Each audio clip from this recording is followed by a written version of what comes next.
Welcome back, everybody. My name is Jessie, and I want to welcome you all back to another episode of our virtual mini-series. I'm going to give it a minute or two to let some more people hop on. Hi, Shay. That's my sister. I just welcomed back nobody because no one was on yet, but we're back in office. It's me, Stephanie, and Morgan today, which is a super nice change of pace from us working remotely for so long. Now we're working together back in the office, and we're all really excited to be here. It's a nice change of pace, but they're wearing their face masks. I'm not while I'm doing this Instagram live, but we've been social distancing, so no worries there. I've seen a few more people hop on, so I want to officially welcome everyone back to our Feed Your Curiosity series, the summer edition. My name is Jessie, and I'm a student coordinator here at UCCS Downtown. So we have a lot of exciting interviews lined up for this month and July since it's a summer series. And on that note, we're actually introducing a new monthly segment called Hear From an Alum. And today I'm going to be talking with a gentleman named Jonathan. And I'm going to read off my notes. I don't want to butcher his title, but he is the Peak Radar Manager with the Cultural Office of the Pikes Peak region, and he's also an alumnus of UCCS. So we're going to be talking with him today. I'm going to let him introduce himself, and he's going to answer some questions that I have. So I'm going to invite him onto the live, so everyone bear with me while I try and remember how to do that. Let me see if I can find him in here really quick. There we go. And it should take second for him to hop on for his video to load. It's just loading, so we'll give it a second. Hi, Jonathan. How are you? Hello. Good, Jesse. How are you? I'm good. Do you want to start by introducing yourself to those watching today? Yeah, you did a pretty good job already. But Jonathan Toman, Peak Radar Manager, Cultural Office of the Pikes Peak region, and yeah, UCCS grad 2016. Cool. Just recently. That's awesome. Yeah. So, per usual, I like to start off with a really easy question. So, what is the Cultural Office and what is the Peak Radar? Yeah, so the Cultural Office is a nonprofit arts agency that is based here locally and covers two counties, all of El Paso and all of Teller County as well. So everything from Florissant to Monument to Peyton and down to Fountain and everywhere in between, obviously including the Springs as well. And the goal really for us is to connect residents and visitors to the local arts and culture scene in whatever ways that we can. We do that through programming.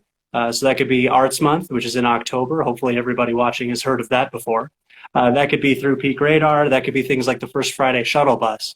But also there's a lot of things like advocacy, partnership work, and things like cultural planning to really, again, advocate on behalf of the arts sector.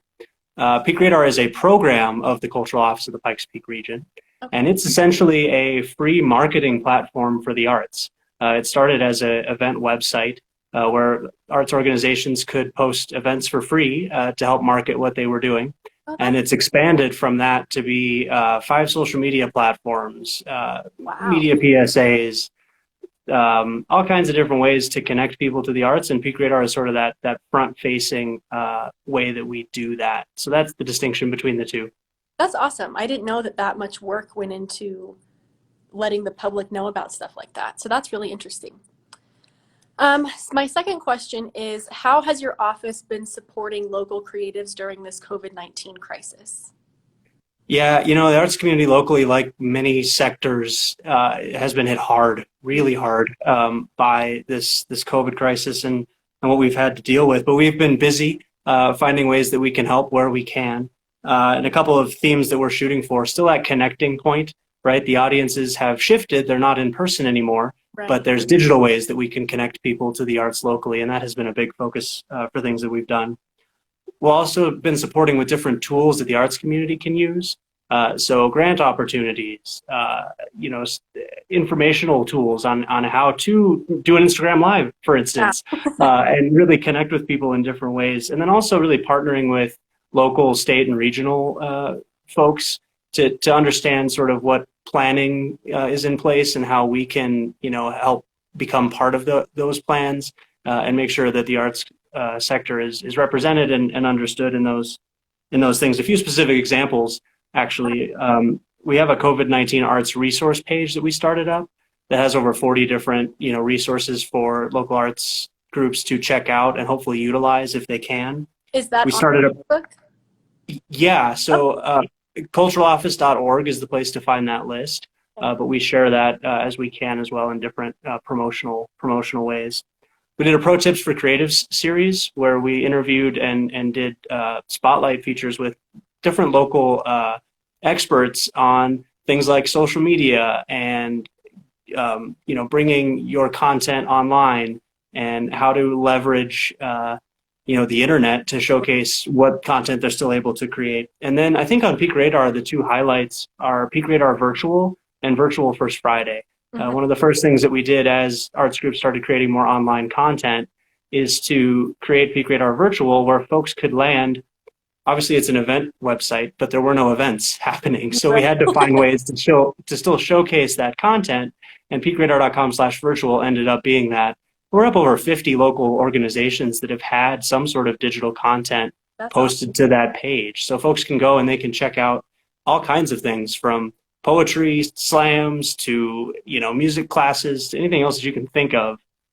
Really has been a good thing. And also Virtual First Friday started running in April. Obviously, we can't have the collective experience of First Friday for these past couple months, but we can still support galleries through that experience. And so that's been another positive way for us to connect the community.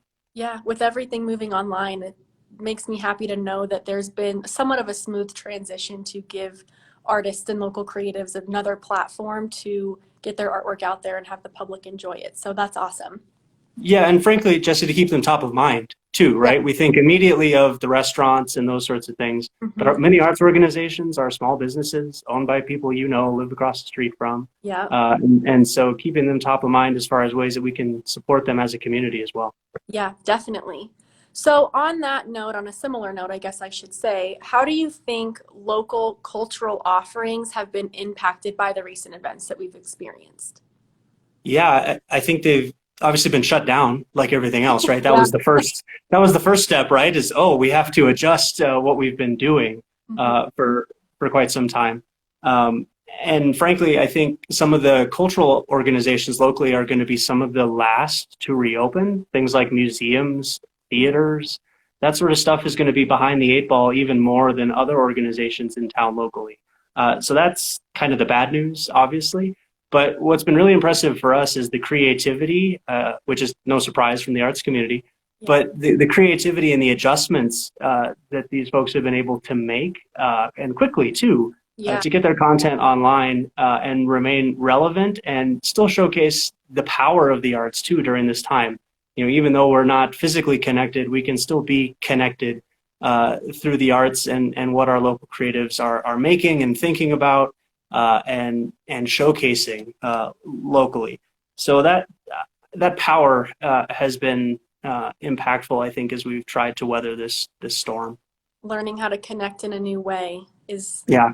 definitely a tough storm to navigate, but everyone's hopefully figuring it out. And we're doing things like Instagram Lives to get everyone's word out there, and that includes small businesses in the arts district and things like that. Yeah, and I think digital offerings is part of it, but also, as we enter this safer at home segment, right? Hmm. Creating different ways that we can interact in person too. So, for instance, Cottonwood Center for the Arts last First Friday did a drive-through First Friday where Hmm. they had the art and performers outside so that people could come through and stay in their car the whole time, but still Yeah. experience the arts in an in-person way. So there are ways that creativity can impact where we are at for Yeah, sure. definitely. All right, well, my last question for you is how can students engage and help support the cultural office and other local creative outlets? Sure. Yeah. I think the main way is to get connected. Hmm. Virtual First Friday is tomorrow evening from 5 to 8 p.m. So peakradar.com/virtual Friday is the website to go to where you can explore all the different digital offerings and hopefully if you can make a purchase and support a local business in their art. But obviously Peak Radar is the main connecting point for us in a lot of ways. So follow us on social media.